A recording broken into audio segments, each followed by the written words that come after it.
میں اپنی زندگی کے تجربوں سے بتا رہا ہوں، بڑی بڑی جو ہے جنگیں لی ہیں ہم نے زندگی کے اندر، صدیاں لگتی ہیں لوگوں کو سمجھانے کے لیے. کبھی کبھی فرعون کو سمجھانے کے لیے اللہ نے موسیٰ علیہ السلام کو کتنے پروسیس سے گزارا ہے. پہلے انہی کے گھر میں پالا، پھر وہ کیا، مطلب کتنا کچھ کیا، پھر جا کے اس پر حجت قائم کی، پھر ایک پروسیس سے اس کے ساتھ سامنے اس کو نیل ڈاؤن کیا کہ وہ نیچے آئے. نبی صلی اللہ علیہ وسلم کی تحریک آپ دیکھیں جی، پہلے مکے میں یہ دکھایا، پھر یہ دکھایا، پھر یہ دکھایا، پھر یہ دکھایا، پھر مطلب کتنا کچھ اس سے گزارا ہے اللہ تعالیٰ نے آپ صلی اللہ علیہ وسلم کو اون پہ یہ اسٹیبلش کرنے کے لیے کہ بھائی جان ہاتھ ہلکا کرتے ہیں آپ، ابھی بھی آپ ایک جینون ہستی کے ساتھ آپ زیادتی کر رہے ہیں یہاں پر. مگر نہیں ہو تو ایک پارٹی وقت کے ساتھ مان جائے گی، ایک پارٹی کچھ ہار کے بعد مان جائے گی، ایک پارٹی اینڈ تک جائے گی اور ٹکا کے آپ سے پنگے لے گی، اور ایک پارٹی ہوگی متکبروں کی جنہوں نے کسی حال میں دیکھنا ہی نہیں ہے، نہ اپنے اندر کوئی شر دیکھنا ہے، نہ آپ میں کوئی خیر دیکھنا ہے. ایک پارٹی ہے وہ اللہ کے عذابوں سے برباد ہو جائے گی، اور ایک وہ ہوں گے جن سے آپ کو جنگیں لڑ کے آپ کو انہیں احساس دلانا پڑے گا کہ آپ غلط تھے. وہ قولی جنگ بھی ہو سکتی ہے اور جسمانی جنگ بھی ہو سکتی ہے. بہرحال ایک وقت.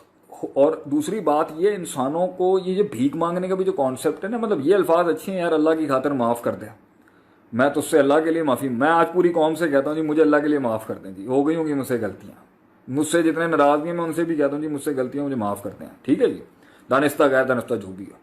اب اس سے زیادہ آپ پیروں پہ کیوں پڑیں کسی کے؟ یہ اللہ اب سنیں قرآن کی آیت، اللہ کیا کہتے ہیں اس طرح سے جو بھیک مانگ رہے ہیں نا، یہ حق اللہ کا ہے.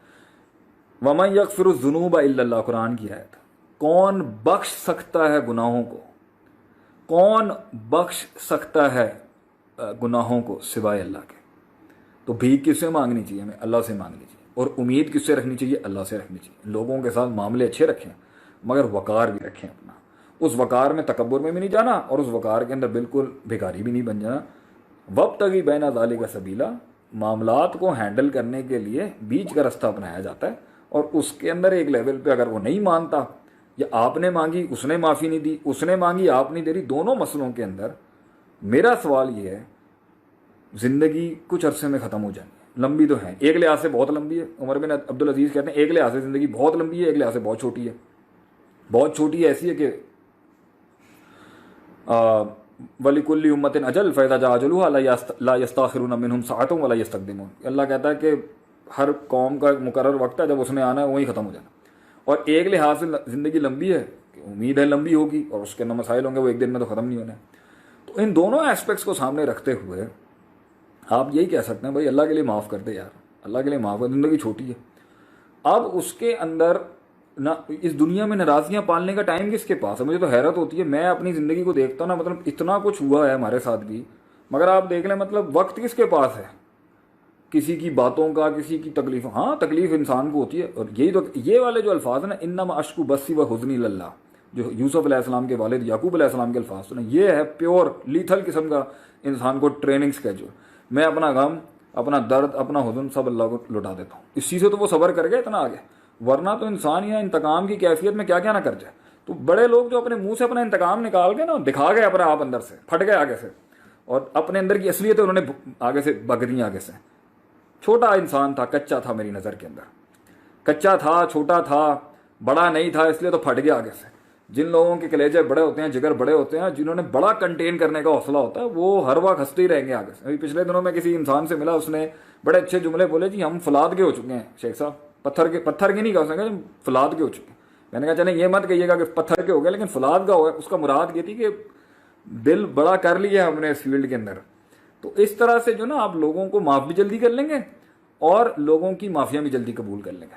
چھوٹے دل جو ہوتے ہیں نا، چھوٹے، یہ اتنے سے اودیتم بقدرھا، جو اللہ قرآن میں کہتے ہیں کہ وادیاں بھی چھوٹی تھیں دل کی، ان میں پانی بھی کم آتا ہے اور وہی بھی کم آتی ہیں. ان کے غصے بھی نہیں جاتے، ان کے بغض بھی نہیں جاتے، ان کے کینے بھی نہیں جاتے، اور ان کی معافیاں بھی نہیں جاتی. ان کی ہٹتی بھی بہت جلدی ہے اور ان کا دماغ بھی بہت جلدی پھٹ جاتا ہے آگے سے. تو یہ چھوٹے لوگ ہیں، اللہ قرآن میں ان کو چھوٹا کہتا ہے. بڑے لوگ، ان کے حوصلے بڑے، ان کی بات بڑی، ان کی سوچ بڑی، ان کی برداشت بڑی، ان کا ضرب بڑا. آپ صلی اللہ علیہ وسلم نے اتنا ان لوگوں نے ظلم کیا. آپ صلی اللہ علیہ وسلم نے مکے میں جا کے کیا بولا؟ جو میں معاف کیا جی، سب کو معاف کیا میں نے. جو ابو سفیان رضی اللہ تعالیٰ عنہ کے گھر میں جائے گا اس کو امان ہے، خلاص. کیوں؟ سوچ بڑی تھی، مقصد بڑا تھا، اللہ بڑا تھا مائنڈ کے اندر، آخرت بڑی تھی. لوگوں کو پرفیکشنزم کے ساتھ نہیں دیکھتے تھے کہ یار میں بھی انسان ہوں وہ بھی انسان ہے، ہو جاتا ہے انسان کے ساتھ، کیا بڑی بات ہے. تو یہ چیزیں انسان کو نا دل بڑے کرتی ہے انسان کے. لیکن چھوٹے دلوں کے ساتھ جی بڑی ترقیوں کی بات نہیں ہوتی. پاکستانیوں میری تو آپ لوگوں کو ریکویسٹ, دل بڑے ہونے چاہیے, سوچ بڑی ہونی چاہیے. چھوٹی چھوٹی چیزوں کے اوپر ہم اڑا کے پھینک دیتے ہیں, رد کر دیتے ہیں اگلے کا, تردید کرتے ہیں, حیثیت ہی کچھ نہیں. اور آج کل تو جو مزاج, جس سے میں خود بڑا لڑکے باہر نکلا, ایک غلطی دیکھی یا 5 غلطیاں دیکھی یا 10 غلطیاں دیکھی, اڑا کے ہی پھینک دیں اگلے کو جی, پورا کوئی خیر ہی نہیں ہے اس کے اندر, پورا شر بن گیا جی وہ آگے سے.